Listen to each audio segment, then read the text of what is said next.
Hi everyone, welcome to new class. ഇരുമ്പ് വ്യാവസായികമായി നിർമ്മിക്കുന്നത് എങ്ങനെയെന്നായിരുന്നു നമ്മൾ കഴിഞ്ഞ ചാപ്റ്ററിൽ പഠിച്ചിട്ടുണ്ടായിരുന്നു. The industrial preparation of iron.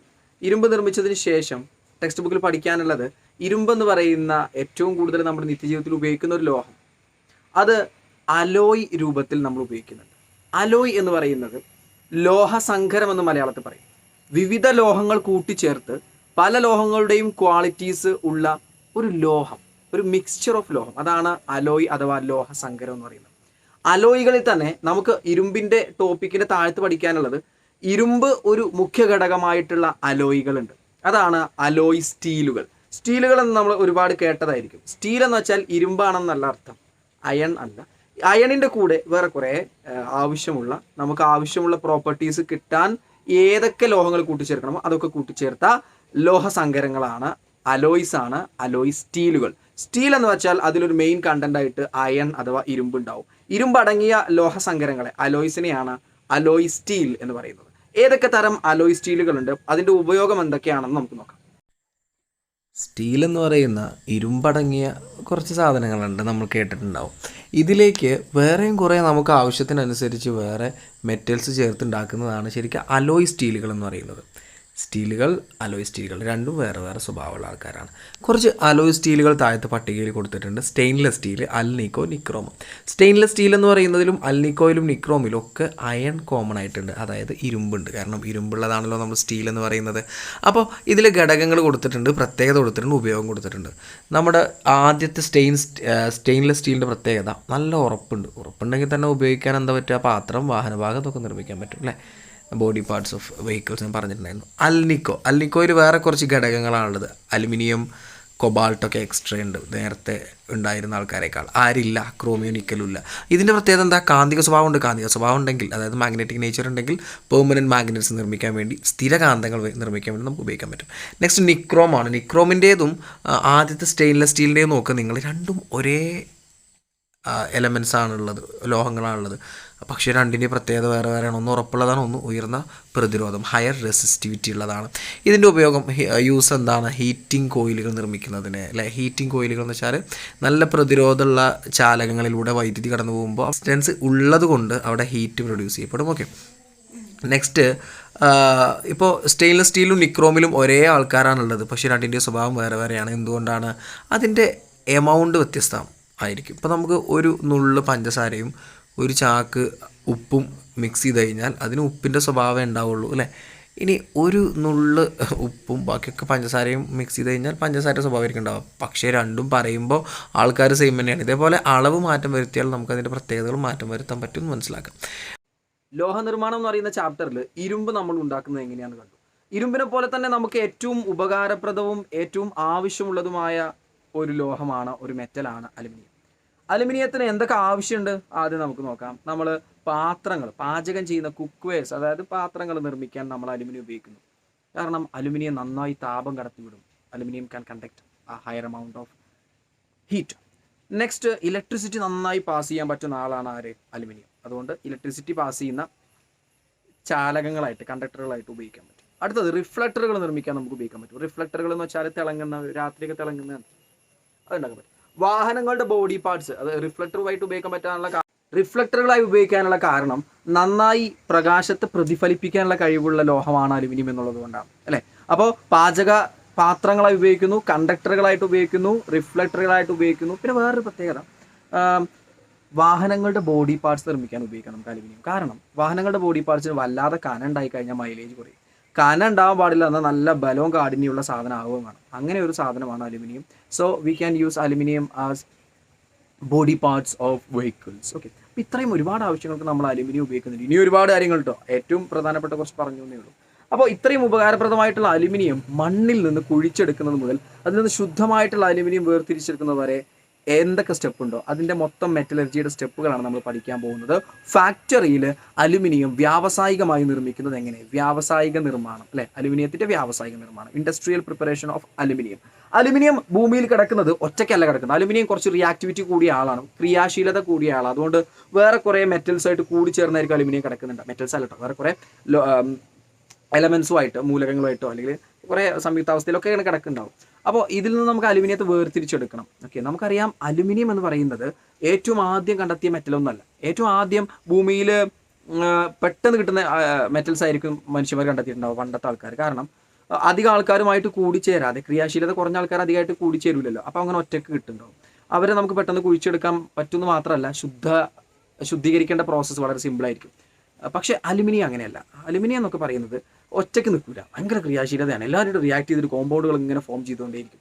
അതുകൊണ്ട് ഈ അലുമിനിയത്തെ പണ്ട് കിട്ടിയിട്ടുണ്ടായിരുന്നെങ്കിലും അതിൽ നിന്ന് ഈ Al2O3.2H2 എന്നൊക്കെ പറയുന്ന കോംപ്ലക്സ് ഫോമിലായിരിക്കും ഉണ്ടാവും. അതിൽ നിന്ന് അലുമിനിയത്തെ വേർതിരിച്ചെടുക്കുക എന്ന് പറഞ്ഞാൽ വളരെ പാടുപെട്ട പണിയായിരുന്നു പണ്ട്. അപ്പോൾ അലുമിനിയം കണ്ടെത്തിയ നാൾ മുതൽ തന്നെ അലുമിനിയത്തിൻ്റെ സ്വർണ്ണത്തിൻ്റെ പോലെ തന്നെ വളരെ വിലയുള്ള ഒരു സാധനമായിരുന്നു അലുമിനിയം.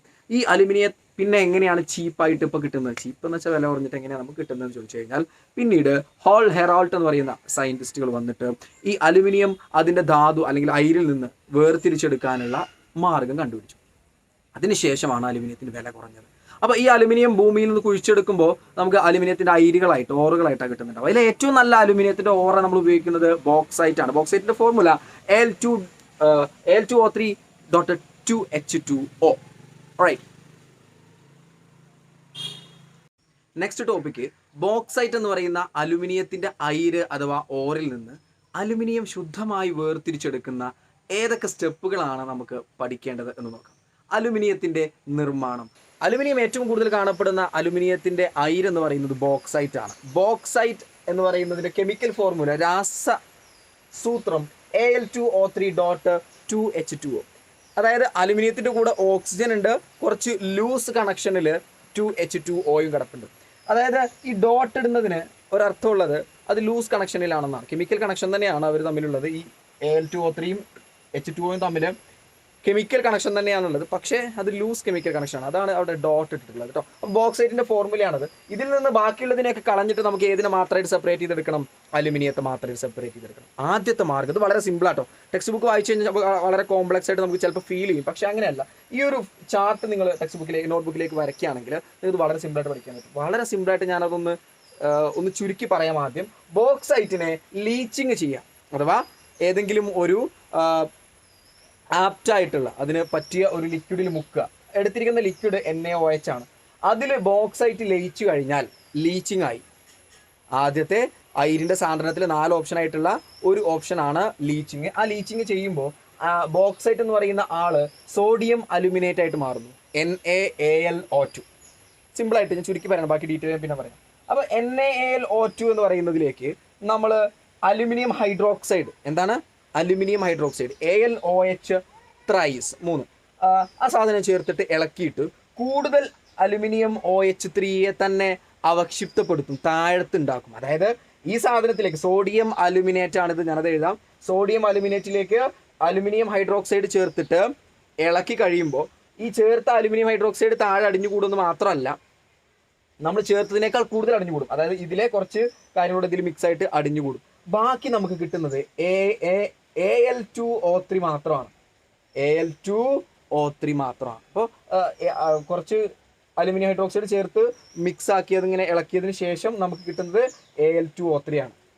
അലുമിനിയം ഹൈഡ്രോക്സൈഡ് ചേർത്ത് ഇളക്കിയതിന് ശേഷം നമ്മൾ ചെയ്യേണ്ടത് ഹീറ്റിംഗ് ആണ്, അഥവാ ചൂടാക്കുക. ചൂടാക്കുമ്പോഴാണ് നമുക്ക് അലുമിന എന്ന് പറയുന്ന സാധനം കിട്ടുന്നത്. അലുമിനയിൽ നിന്നും അലുമിനിയം കിട്ടാൻ പിന്നെ കുറച്ച് സ്റ്റെപ്പ് മാത്രം ചെയ്താൽ, ഒരൊറ്റ സ്റ്റെപ്പേ ഉള്ളൂ, അതാണ് ഇലക്ട്രോളിസിസ്. അല്ലാതെ Al2O3 എന്ന് പറയുന്ന ഒരു കോമ്പൗണ്ടിൽ ശരിക്കും അലുമിനിയത്തിൻ്റെ കൂടെ ഓക്സിജൻ മാത്രമേ ഉള്ളൂ. അപ്പോൾ സിമ്പിളായിട്ട് കിട്ടും നമുക്ക് തോന്നും. പക്ഷേ ഓക്സിജൻ എന്ന് പറയുന്നത് അലുമിനിയത്തിൻ്റെ കൂടെ ഭയങ്കര ഫോഴ്സിൽ കണക്ട് ആയി നിൽക്കുന്ന ഒരു സാധനമാണ്. അലുമിനിയം എന്ന് പറയുന്ന ആൾ ഓക്സിജനെ വല്ലാണ്ട് പിടിച്ചു വെക്കുന്ന ആളെ വിട്ടുകൊടുക്കില്ല. അതുകൊണ്ട് അതിനെ മോചിപ്പിക്കാൻ നമുക്ക് ഇലക്ട്രോളിസിസ് അല്ലാതെ വേറെ മാർഗ്ഗമില്ല. അപ്പോൾ അടുത്ത സ്റ്റെപ്പാണ് ഇലക്ട്രോളിസിസ് അഥവാ വൈദ്യുത വിശ്ലേഷണ ശുദ്ധീകരണം. അപ്പോൾ ഇത് വളരെ സിമ്പിളാണ്. ഇത്രയും കാര്യങ്ങൾ നമുക്ക് ഡീറ്റെയിൽ ആയിട്ടൊന്ന് പഠിക്കാം.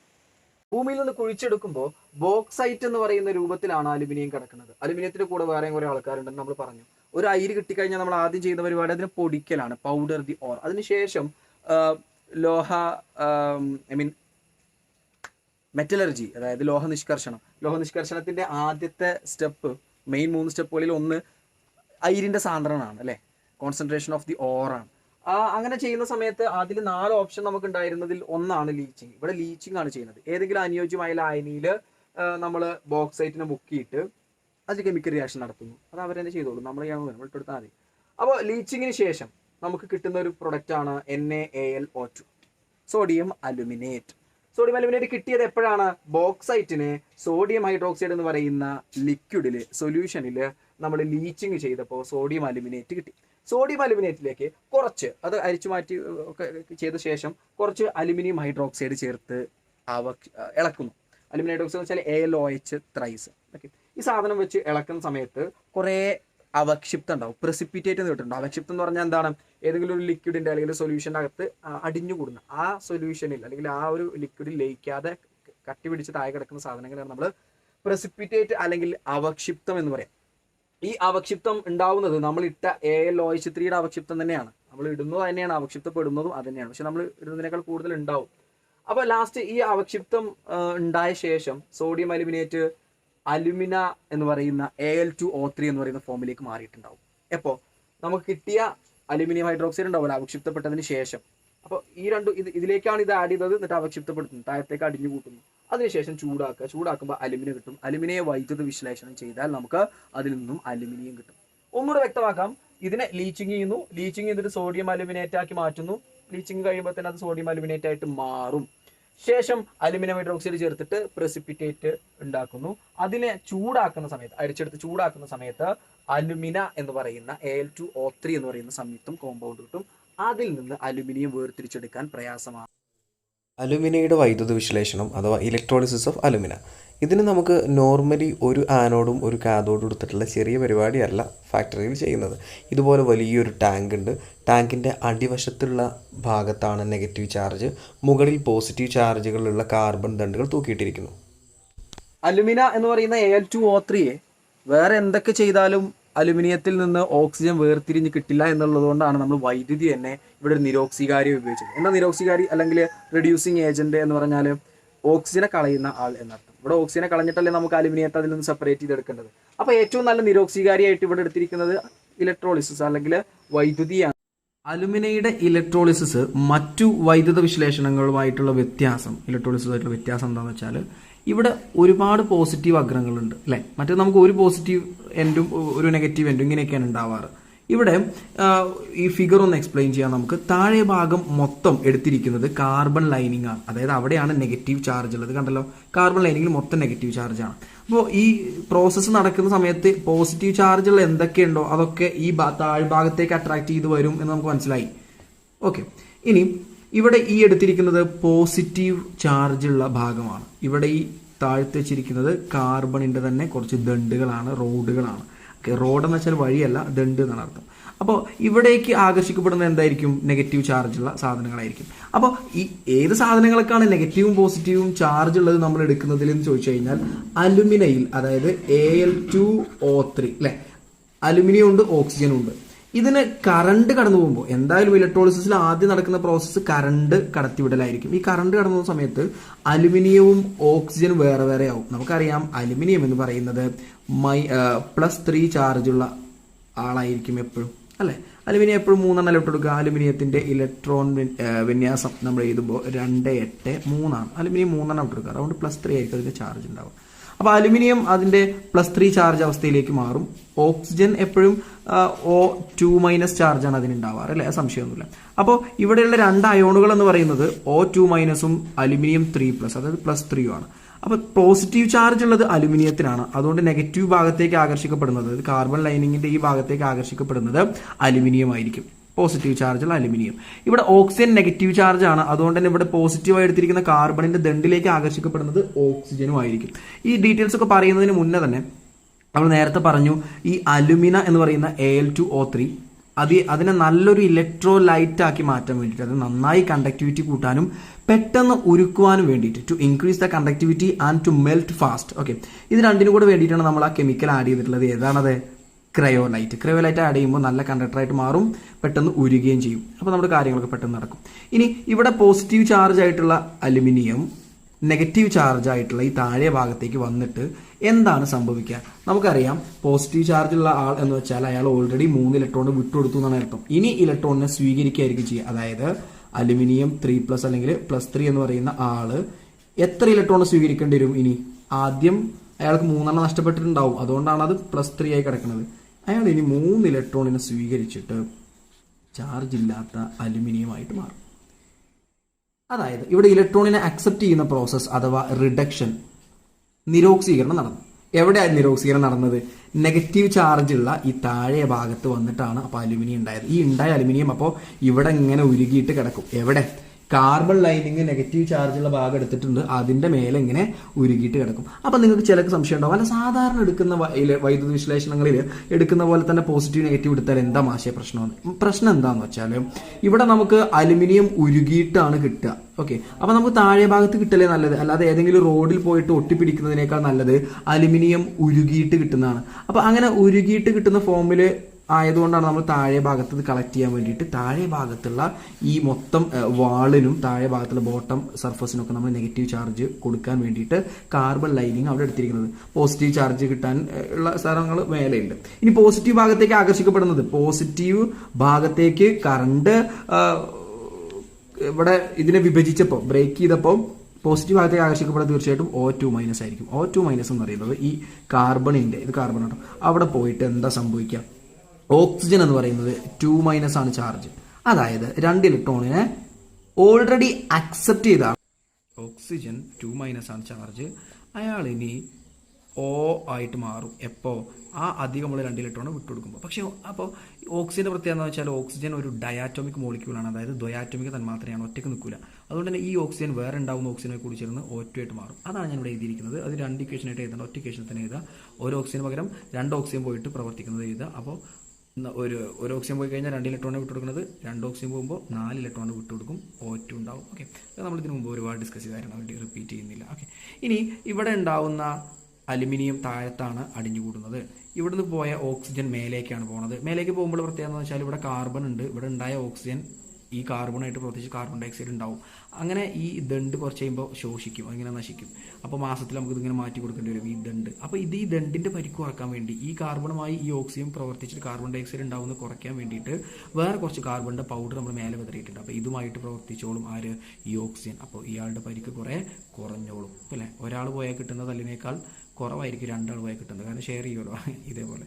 അപ്പോൾ ഇത്രയേ ഉള്ളൂ അലുമിനയുടെ വൈദ്യുത വിശ്ലേഷണം. അലുമിന എന്ന് പറയുന്ന ആളിൽ നിന്ന് അലുമിനിയം വേർതിരിച്ചെടുക്കുന്ന പ്രതിഭാസം, പ്രത്യേകത റിഡക്ഷൻ, ഓക്സിഡേഷൻ, ആനോഡ് കാഥോഡ്. ഏതാണ്? ഓക്സിഡേഷൻ നടക്കുന്ന ആനോഡും റിഡക്ഷൻ നടക്കുന്നത് കാഥോഡും. ഓക്കെ, അപ്പോൾ ചിലർക്കൊരു സംശയം ഉണ്ടാവും, മാഷൽ സിമ്പിളായിട്ട് മറ്റേ പ്രവൃത്തി ചെയ്താൽ എന്താ അത് കിട്ടൂലേ?